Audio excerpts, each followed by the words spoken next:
जिले की हलचल। आकाशवाणी लखनऊ से प्रस्तुत है जिले की हलचल। आज सुनिए पीलीभीत और हाथरस जिलों की हलचल। पहले सुनते हैं पीलीभीत जिले की हलचल। आलेख और स्वर है सतीश मिश्र का। पीलीभीत जिले में 3 दिवसीय बांसुरी महोत्सव के तहत विभिन्न सांस्कृतिक व मनोरंजक कार्यक्रमों का आयोजन किया गया। महोत्सव का शुभारंभ 23 मार्च को दोपहर में डाक शो से हुआ और शाम को जिले के प्रभारी मंत्री बलदेव सिंह औलख ने फीता काटा। प्रख्यात बांसुरी वादक पंडित राजेंद्र प्रसन्ना ने बांसुरी में प्रसन्नता के सुर फूंके तो बाल कलाकार साम्यक पाराशरी भी उनसे तान मिलाते दिखे।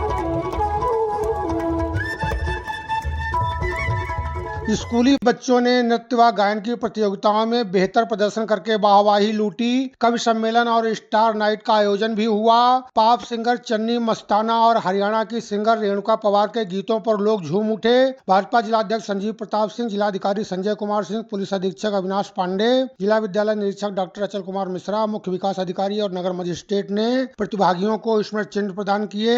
आपको बता दें पीलीभीत जिला सबसे बड़ी बजाने योग्य बांसुरी बनाकर विश्व रिकॉर्ड कायम कर चुका है और बांसुरी को सरकार की महत्वाकांक्षी एक जिला एक उत्पाद योजना में शामिल किया गया है। यहाँ के 200 से अधिक मुस्लिम कारीगर बांसुरी में सांप्रदायिक सद्भाव के सुर संजोते हैं। इसीलिए पीलीभीत को बाघ, बासमती और बांसुरी वाला जिला कहा जाता है। पीलीभीत जिले में होली का त्योहार परंपरागत ढंग से मनाया गया।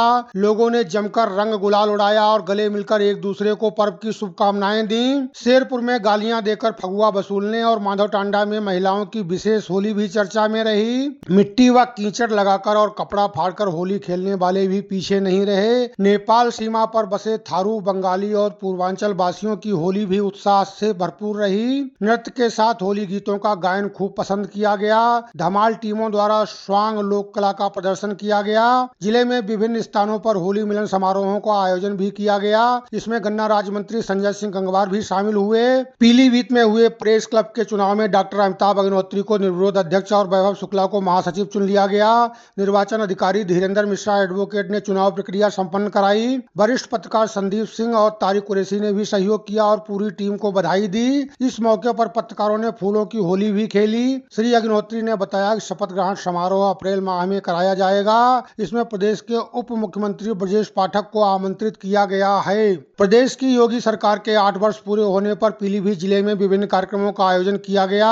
इसका शुभारंभ करते हुए प्रदेश के कृषि एवं कृषि शिक्षा राज्य मंत्री बलदेव सिंह औलख ने सरकार की उपलब्धियां बताई। ट्रांसमिशन लाइन योजना के अंतर्गत 8 वर्षों में 220 केवी के विद्युत उपकेंद्र अमरिया निर्माण, जिसके अंतर्गत 112 गांव और 33,900 उपभोक्ता लाभान्वित हुए हैं। पंचायत घर के अंतर्गत 637 पंचायत घर का निर्माण कराया गया। 652 आंगनबाड़ी केंद्र जनपद में संचालित है। पर्यटन केंद्र के उत्तराखंड 16 पर्यटक केंद्र जनपद में संचालित है। इस दौरान पत्रकारों द्वारा पार्टी नेताओं में चल रही गुटबंदी और भ्रष्टाचार और टांग खिंचाई पर सवाल करने पर उन्होंने इसकी जानकारी होने से साफ इनकार करते हुए स्पष्ट किया कि भ्रष्टाचार के मामले में उनकी सरकार सख्त एक्शन ले रही है। इस दौरान विभिन्न विभागों के स्टॉल लगाकर सरकार की उपलब्धियां व जनहितकारी योजनाएं बताई गयी और दिव्यांग जनों को ट्राई साइकिलें व सहायक उपकरण और दरोगाओं को टेबलेट भी वितरित किए गए। पीलीभीत के सांसद और केंद्रीय वाणिज्य उद्योग एवं सूचना प्रौद्योगिकी राज्य मंत्री जितिन प्रसाद लगातार जिले का दौरा करके जनता की समस्याएं सुन रहे हैं और अधिकारियों को उनके निराकरण हेतु भी निर्देशित कर रहे हैं। श्री प्रसाद ने बीते दिनों प्रधानमंत्री नरेंद्र मोदी, गृह मंत्री अमित शाह व कई अन्य मंत्रियों से मिलकर पीलीभीत रोड्स पुस्तक भेंट की। यह पुस्तक देश भर के ख्यात लब्ध यूट्यूबर्स द्वारा पीलीभीत टाइगर रिजर्व का भ्रमण करने के बाद उनके अनुभवों व विचारों पर आधारित है। श्री प्रसाद का कहना है कि इससे पीटीआर में वन्य जीव संरक्षण और पर्यटन को बढ़ावा मिलेगा।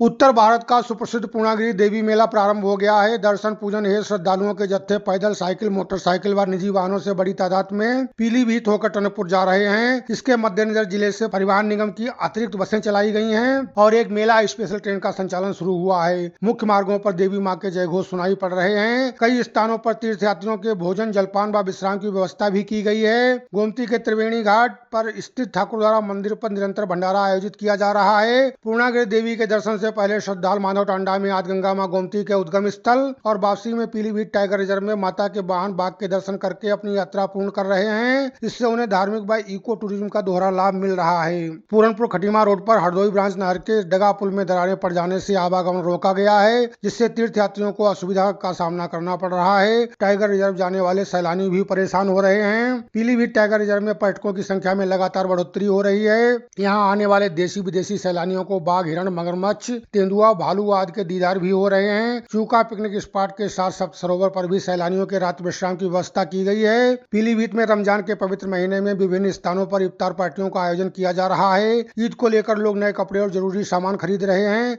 इसके चलते बाजारों में रौनक देखने को मिल रही है। पीलीभीत जिले की हलचल के बाद आइए सुनते हैं हाथरस जिले की हलचल। आलेख और स्वर है राजेश सिंघल का। हाथरस जिलाधिकारी राहुल पांडे ने जनपद में अभियोजनकारों, नार्को कोऑर्डिनेशन सेंटर, मैकेनिज्म समिति, आपराधिक मामलों के संबंध में कलेक्टर सभागार में बैठक की। उन्होंने आपराधिक मामलों में लिप्त अपराधियों को सजा दिलाने हेतु न्यायालयों में मुकदमे की प्रभावी ढंग से पैरवी करने के लिए अभियोजन अधिकारियों को कड़े निर्देश दिए। बैठक के दौरान जिलाधिकारी ने विभिन्न धाराओं के तहत लंबित मामलों तथा गुंडा एक्ट, महिला अपराधों, पोस्को के बारे में विस्तार पूर्वक चर्चा करते हुए अभियोजन अधिकारियों को गंभीर मामलों में रिहा हुए वादों की विवेचना रिपोर्ट प्रस्तुत करने तथा रिहा हुए मामलों का परीक्षण कर रिपोर्ट उपलब्ध कराने के निर्देश दिए। पॉस्को के पुराने लंबित मामलों को प्राथमिकता के आधार पर चयन करते हुए निस्तारण की कार्रवाई को सुनिश्चित करने के निर्देश दिए। उन्होंने अभियोजन मामलों में अधिकारियों को जवाबदेही सुनिश्चित करने पर जोर देते हुए कहा कि अभियोजनकारों के प्रभावी और पारदर्शी निष्पादन से न्याय की प्रक्रिया को तेज किया जा सकेगा, जिससे समाज में कानून का शासन मजबूत होगा। उत्तर प्रदेश राज्य महिला आयोग की सदस्य मीना कुमारी की अध्यक्षता में महिला उत्पीड़न की रोकथाम एवं पीड़ित महिलाओं को त्वरित न्याय दिलाने जाने तथा आवेदकों की सुगमता के दृष्टिगत महिला जन सुनवाई और समीक्षा बैठक का आयोजन तहसील सभागार कच्छ में किया गया। इस दौरान 6 शिकायतें प्राप्त हुई, जिससे संबंधित अधिकारियों को नियमानुसार कार्रवाई करने के निर्देश दिए। राज्य महिला आयोग की सदस्य मीना कुमारी ने महिला थानाध्यक्ष से प्राप्त प्रकरणों के बारे में समीक्षा की और लंबित प्रकरणों को यथाशीघ्र निस्तारण करने के निर्देश दिए। इसके पश्चात तहसील सभागार कच्छ में महिला जन सुनवाई की गई, जिसमें 4 प्रकरण प्राप्त हुए, जिनका यथाशीघ्र निस्तारण करने हेतु संबंधित अधिकारियों को निर्देशित किया गया। श्रीमती मीना कुमारी ने जन सुनवाई के उपरांत कस्तूरबा गांधी बालिका विद्यालय सादाबाद का निरीक्षण किया, जिसमें रसोई घर एवं विद्यालय में साफ सफाई की व्यवस्था का जायजा लिया, जो कि संतोषजनक पूर्ण पाई गयी। जिलाधिकारी राहुल पांडे द्वारा दिए गए निर्देशों के क्रम में रबी विपणन वर्ष 2025-26 में न्यूनतम समर्थन मूल्य योजना के अंतर्गत गेहूं खरीद क्रय केंद्रों पर व्यवस्थाओं के संबंध में 1 दिवसीय प्रशिक्षण कार्यशाला का आयोजन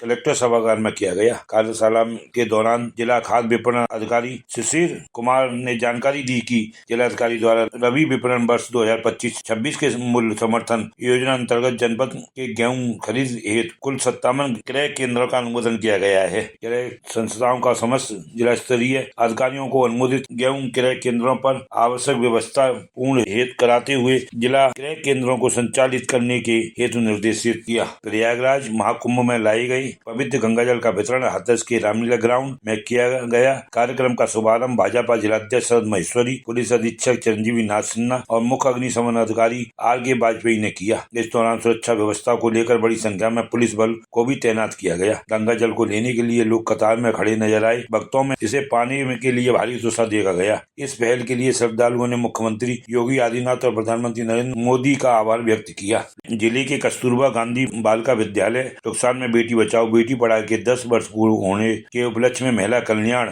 विभाग द्वारा स्वास्थ्य नारी सशक्त नारी थीम पर कार्यक्रम का आयोजन किया गया, जिसमें छात्राओं द्वारा मैराथन रैली निकाली गई। छात्राओं में मैं स्वतंत्र हूँ, मुझे खुलकर जीने दो, बाल विवाह अपराध जैसे नारों के साथ लोगों को जागरूक किया। केंद्र प्रबंधक one stop centre Manish Bhardwaj ने सभी छात्राओं को पढ़ने एवं आगे बढ़ने के लिए प्रेरित किया था और कहा कि सफलता एवं अनवरत प्रक्रिया है। उन्होंने बालिका का मार्गदर्शन किया और आवश्यकता पड़ने पर विभिन्न हेल्पलाइन नंबर जैसे 1098, 1090, 181, 1076 आदि की जानकारी दी। केंद्र सरकार की 10 वर्ष की उपलब्धियों तथा प्रदेश सरकार की सेवा सुरक्षा व सुशासन की नीति के 8 वर्ष पूर्ण होने के उपलक्ष्य में MG पॉलिटेक्निक हाथरस में आयोजित किए जाने वाले कार्यक्रम को दृष्टिगत जिलाधिकारी राहुल पांडे ने तैयारियों का जायजा लिया और संबंधित विभागीय अधिकारियों को आवश्यक दिशा निर्देश दिए। इस दौरान जिलाधिकारी ने संबंधित विभागीय अधिकारियों को अपने से संबंधित समस्त आवश्यक तैयारियों को समय से पूर्ण करने हैं तथा विभिन्न विभागों द्वारा लगाई जाने वाले स्टॉलों की व्यवस्थाओं सुविधाओं को सुनिश्चित करने के निर्देश दिए। मेरा युवा भारत एवं नेहरू युवा केंद्र हाथरस के संयुक्त तत्वाधान में विश्व टीबी दिवस का आयोजन जिला युवा अधिकारी दिव्या शर्मा के निर्देशन में एसपी इंटर कॉलेज हाथरस में किया गया। इसके अंतर्गत निबंध प्रतियोगिता के माध्यम से युवाओं को जागरूक किया गया। ये था आकाशवाणी लखनऊ के एक क्षेत्रीय समाचार एकांश द्वारा प्रस्तुत जिले की हलचल का आज का अंक।